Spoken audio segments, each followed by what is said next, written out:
Okay, I hope you've had coffee. Just as sort of a spoiler, this is not technical, getting into details on eDNA. It's very much about, here's an emerging tool, there's a lot of questions about it. So what can we have to give people more confidence that the data they have or are looking at are reliable? So Paige, Jeff, and I are presenting this on behalf of the rest of the team that put this together. And it really is about, how do we trust this information? So realistically, the title for every slide should be, can we trust this? A very brief refresher, you've probably all heard of environmental DNA by now, but it is just cells and DNA that's been sloughed off by organisms into their environment. That's all it is. It does not say it's a live source, a dead source, how big it is, sex, however, and without getting into details on that. It can be interpreted many different ways, but all it really is, it's like a molecular smoke alarm that's saying, there's something here, maybe you want to have a look. Doesn't say if it's your toaster or the neighbor's house, but maybe you want to have a look. That's all it is. So if you get a positive detection and it's reliable, this is a good place to focus efforts. So Julie talked yesterday about sort of challenges or barriers to adopting new technology and making information more useful to end users. And eDNA is such a new field. It's barely 10 years old. There's a lot of questions about it and some fairly grandiose claims. So a significant challenge for a lot of people is, can we trust this information? How reliable is it? And as I said, I do not want to get into, here's the technology and the technique minutiae.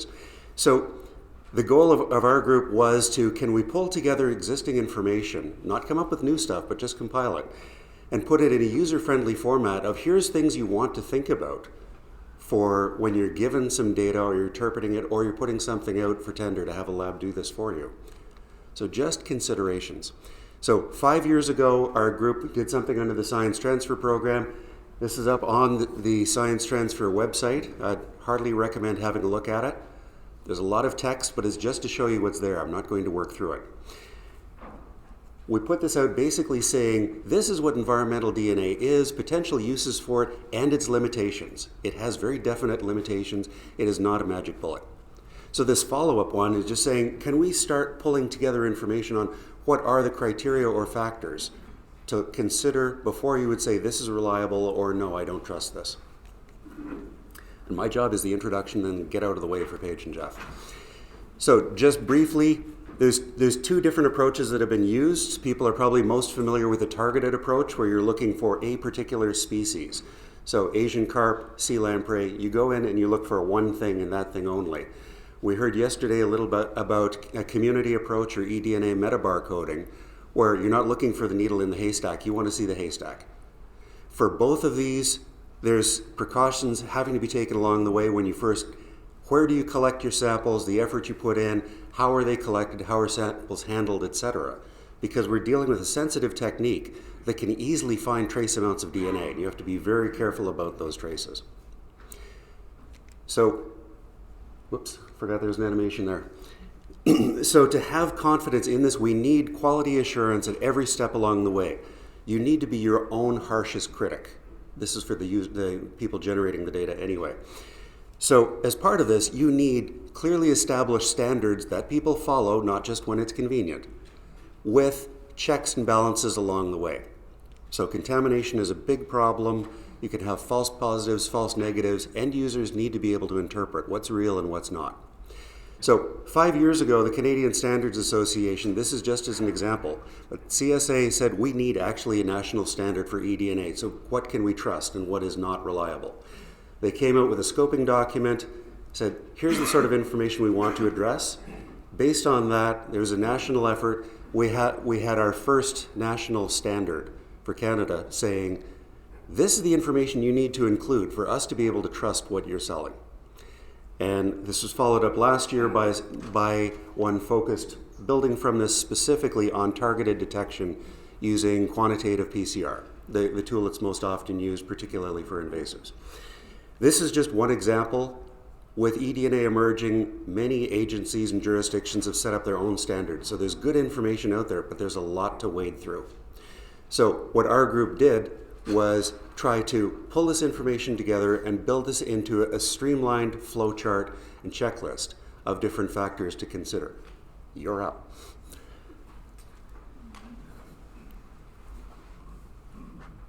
Yeah, you don't need that. So hello from down here. My name is Paige Rowe, and I've been working on developing the eDNA decision checklist, which I'm going to do a live demo. You may have seen the first one yesterday. We stand on the shoulders of giants.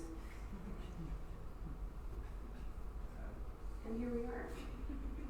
So we've designed this checklist to guide the user through what we've identified as 5 stages of every eDNA project or survey. And these are choosing a high-level survey type, pre-flight check or advanced planning, sample collection and processing, DNA extraction and assays, and finally interpretation of results. So it's a fairly straightforward process. Once you have the general introduction and instructions, you can scroll down and fill in project details. These are all optional, but filling in these details will allow the tool to generate a submission report.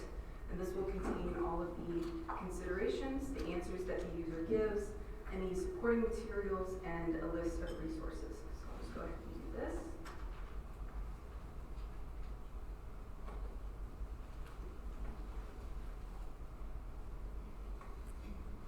And let's see if Bessie really is Mercury.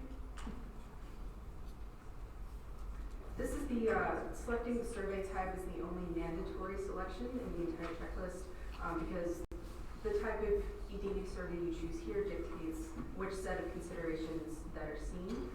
They're very similar, there's a lot of overlap, but there are a few special considerations in community metabarcoding that are not seen in individual species section, so just keep that in mind. So we select next. And this takes us to the first section, the pre-flight check or advanced planning. And this is all about appropriate survey design for eDNA projects. Each section opens with a list of resources, such as national standards, like was mentioned, that the user may refer to as they work through the checklist. The numbered considerations follow. And for each one of these, the user is prompted to answer with a yes, no, or sometimes a not sure. And depending on how they answer, different information is presented. So in particular, no answers will trigger a concern notice to appear. And this has context or the importance of that consideration on the overall reliability of the DNA results. For some of these, like the not sure answers, or if you select no on considerations that aren't absolutely essential, such as if you include probability modeling or yoked sampling design, that's not absolutely essential. It will come up with a for your consideration notice. And both of these are color-coded based on the level of concern.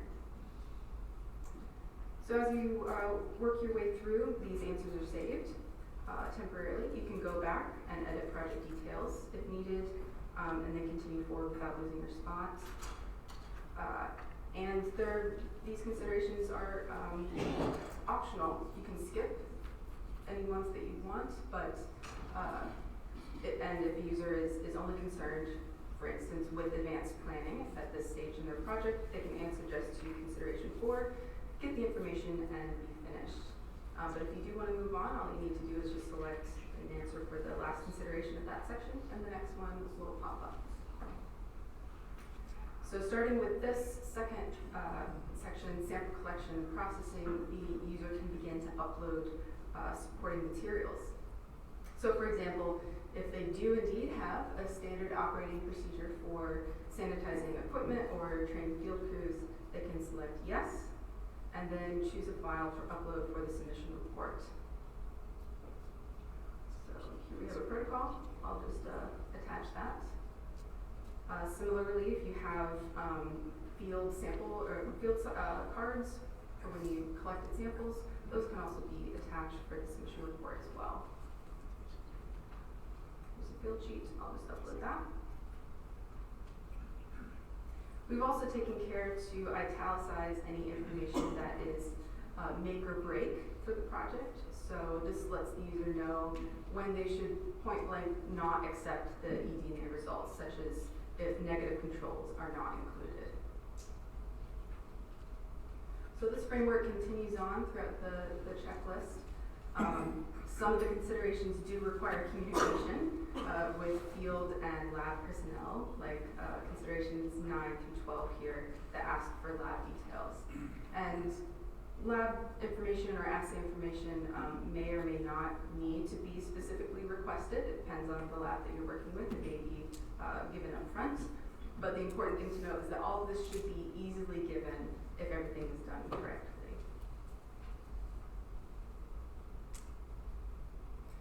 So once you have it filled out to your satisfaction,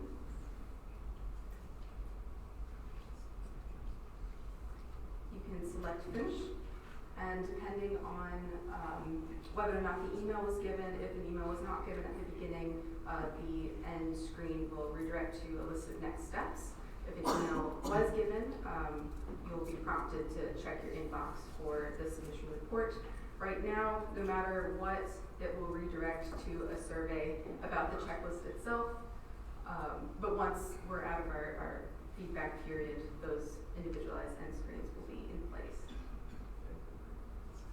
So I'll just go over to my inbox here.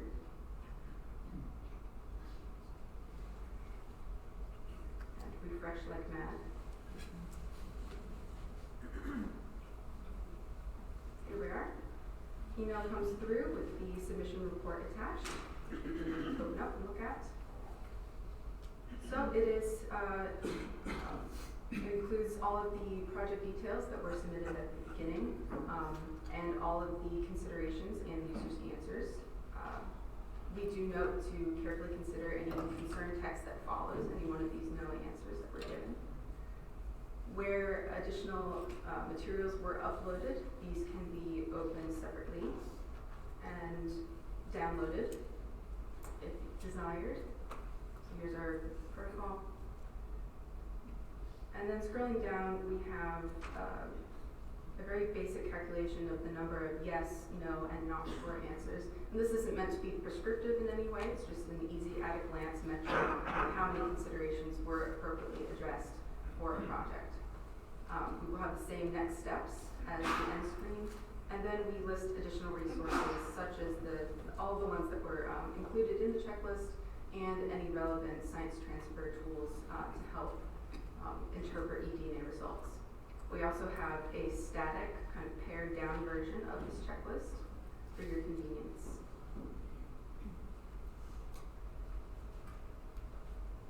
And we do hope that this will be a valuable tool for not only fisheries managers, but for really anyone involved in doing high quality eDNA work. On behalf of our whole team, we hope you give it a try, put it through its paces, and please take the survey at the end to let us know how to make it better. And I will turn it back over to Jeff.